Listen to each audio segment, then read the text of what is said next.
Yesterday, the National Bureau of Statistics released the December Consumer Price Index, showing the headline inflation went up to 11.44% from 11.28% in November, with food inflation rising to 13.56%.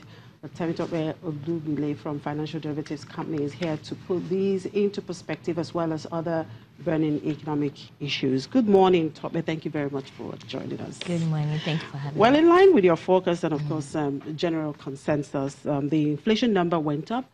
But perhaps what may be surprising is the fact that the increase was sharper than expected.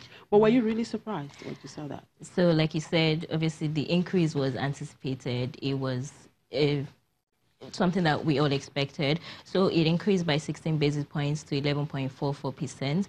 But like you also said, the rate of increase was sharper than projected. And what this means is that the inflation curve is getting steeper. And so basically, in essence, the increase would continue for a few months to come. So the increase is something that is sustainable in the near term and something we would expect even in January, February, and a few more months. Now, what would you say was the major contributory factor to this increase we have seen in the month of December?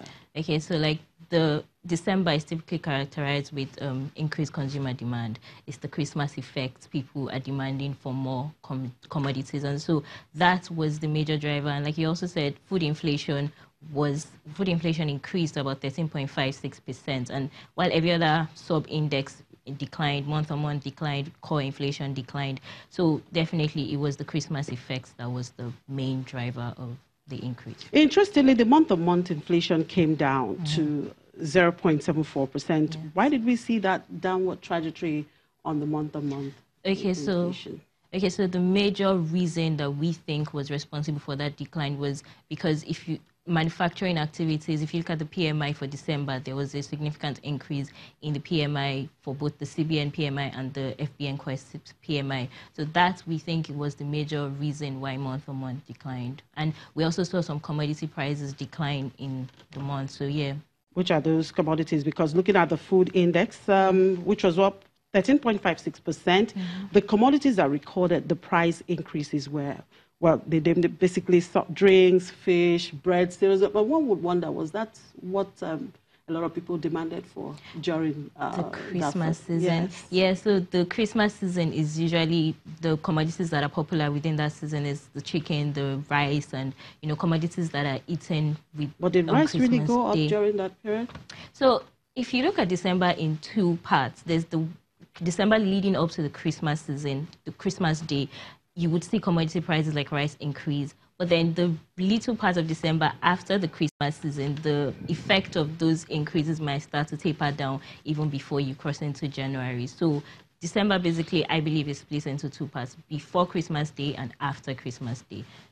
So after the Christmas, we started seeing some of these prices come down. Yes. Now, the year-on-year urban and rural inflation rate rose to about 11.73% and 11.18%. We're seeing this increase in the urban inflation after 2 months of decline. What does this imply? Okay, so urban inflation is typically should be higher than rural inflation, so there's no surprise there. You see that when you look at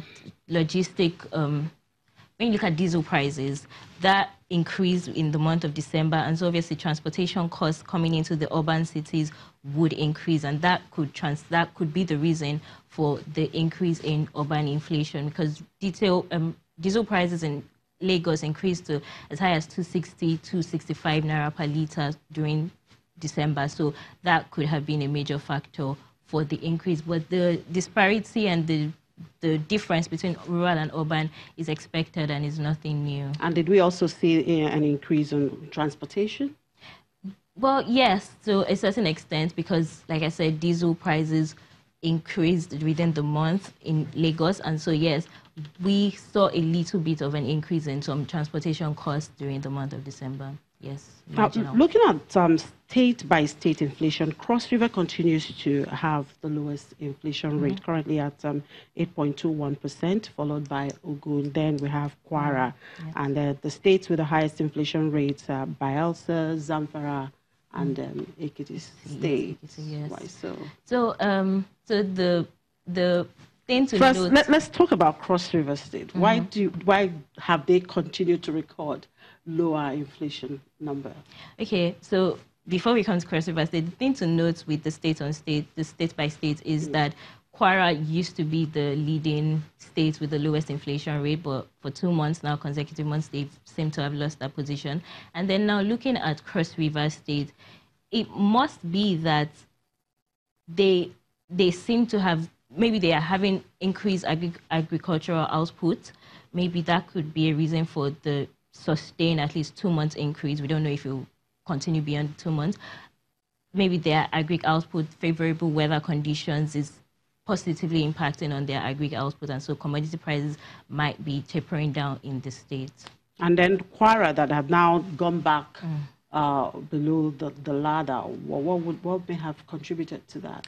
Okay, so like I said, we don't know if it's sustainable yet. We just know 2 months. It has been a trend for 2 months.